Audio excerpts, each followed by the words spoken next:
Mastering the basics. Understanding the 50-30-20 budget rule. Imagine having complete control over your money, knowing exactly where every dollar goes without feeling restricted. That's what the 50-30-20 budget rule can do for you. If you're tired of living paycheck to paycheck or struggling to save, this simple budgeting method will help you take charge of your finances. Many people feel overwhelmed by budgeting, but this method breaks it down into easy-to-follow categories that make financial decisions clearer and more manageable. Think about your last paycheck. How much of it did you spend on things you needed versus things you wanted? Most people don't track this, which is why money seems to disappear quickly. Without a structured plan, it's easy to spend without realizing where your hard-earned money is going. In this first part, we'll break down the 50-30-20 rule, why it's effective, and how you can apply it to your life starting today. By the end of this segment, you'll have a better understanding of how to categorize your spending, reduce financial stress, and start building a solid financial future. The 50-30-20 rule is a simple budgeting method that helps you divide your after-tax income into 3 categories. 50% for needs, which covers your essential expenses. 30% for wants, which allows for fun and flexible spending. 20% for savings and debt repayment, which ensures your future financial security. This method was made popular by Senator Elizabeth Warren in her book All Your Worth, The Ultimate Lifetime Money Plan, and has helped millions of people simplify their money management. The reason it works is that it provides a clear structure without overcomplicating things like some other budgeting methods do. Instead of trying to track every penny, this method allows you to focus on 3 major spending areas and maintain balance. Many people think they don't need a budget, but here's the truth. Without a plan, most of us overspend on things we don't need. A budget helps you avoid living paycheck to paycheck, stay out of debt, build an emergency fund so unexpected expenses don't throw you off track, and feel in control of your money rather than wondering where it went. Budgeting also gives you the power to make intentional financial choices rather than reacting to financial emergencies. Studies show that over 60% of Americans do not track their spending. This lack of awareness leads to financial stress and an inability to save for the future.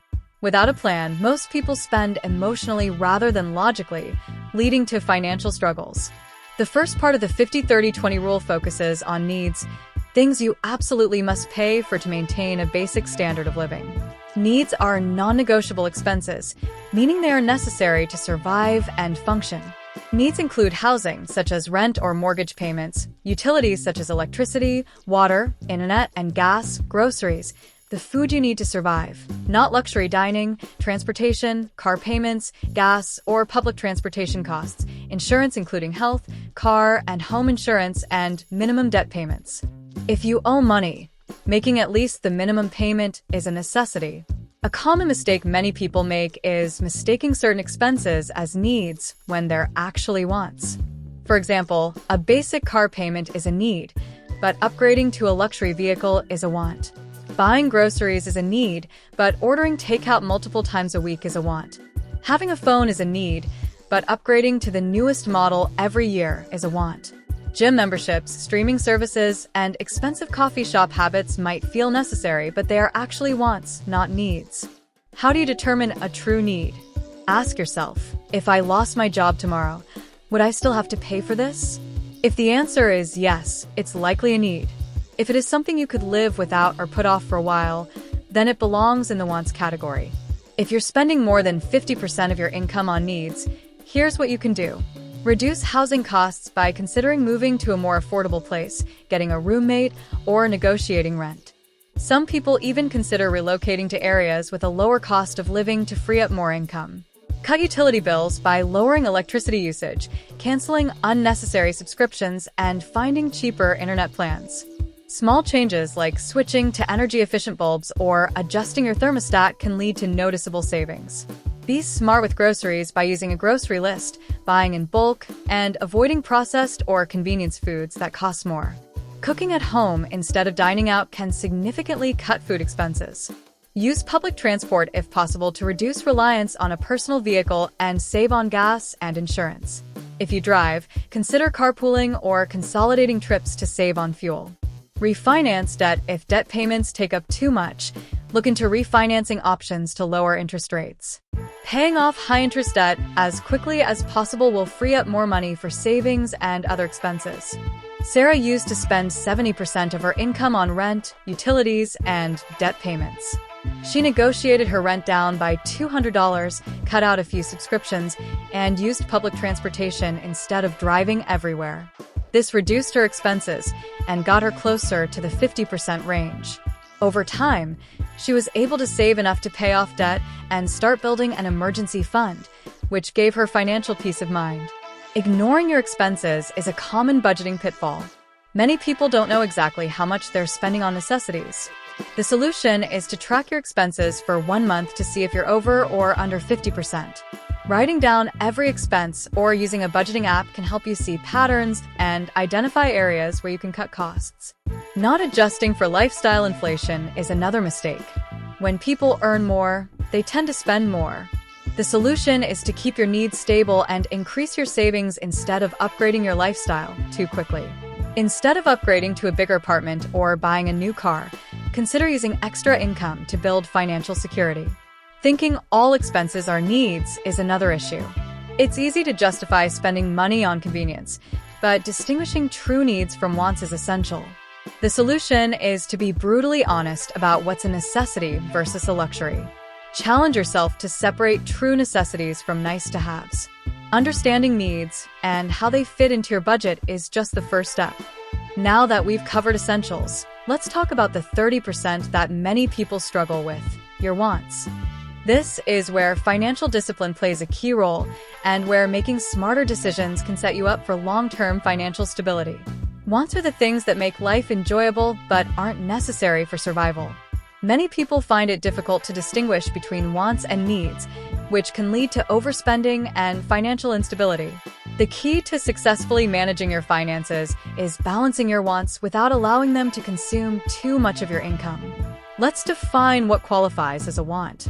Wants include dining out at restaurants instead of cooking at home, subscription services such as Netflix, Spotify, or premium apps, travel and vacations, upgrading to the latest smartphone, laptop, or electronics when your current devices are still functioning well, brand name clothing and accessories when more affordable options are available, entertainment such as movie tickets, concerts, or sporting events.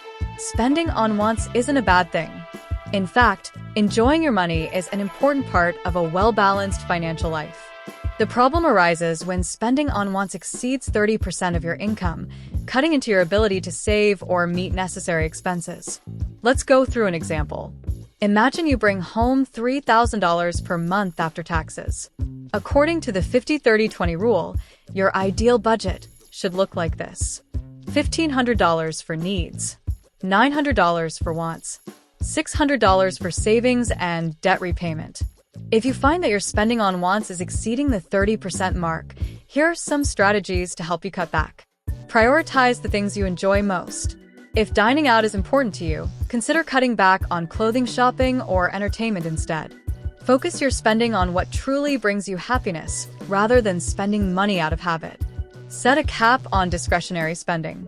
Create a separate bank account or use cash envelopes to limit how much you can spend on wants each month. Find low-cost or free alternatives. Instead of going to an expensive restaurant, try a home-cooked meal with friends. Instead of a costly vacation, explore local attractions. Limit impulse purchases by implementing a waiting period before buying non-essential items. If you still want the item after a few days, it may be a worthwhile purchase. Being mindful of your spending on wants doesn't mean eliminating them entirely. It's about making sure they fit within your financial plan while still allowing room for long-term stability. Now, let's move on to the final category of the 50-30-20 rule, savings and debt repayment. This is a category that ensures your future financial security and helps you build long-term wealth. 20% of your income should go towards savings and debt repayment. This category includes building an emergency fund.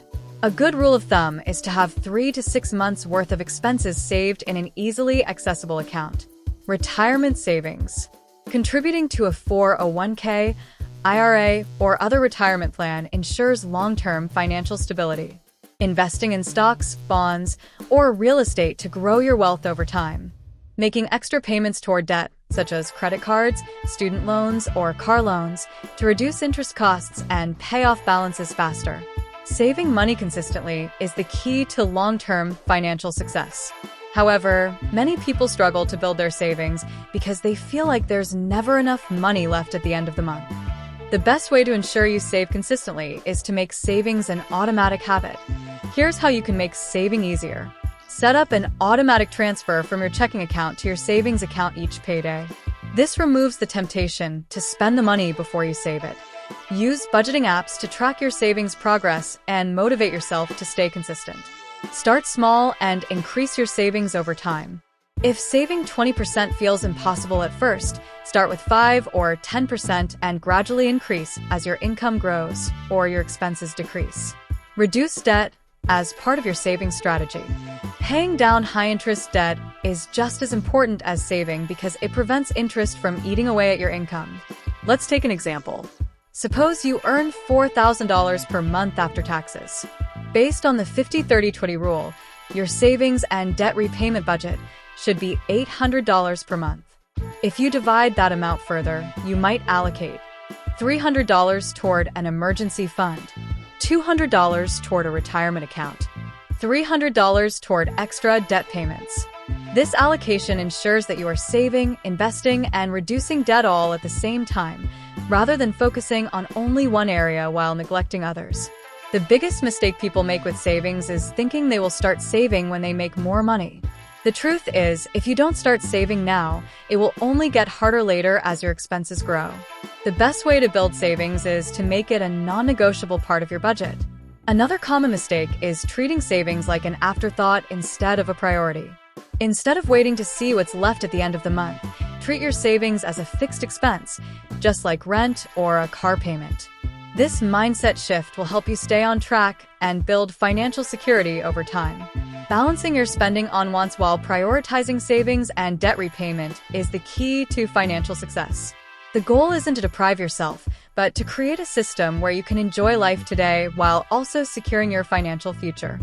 Let's now explore how to tailor a budgeting method to fit different financial situations, income levels, and personal goals.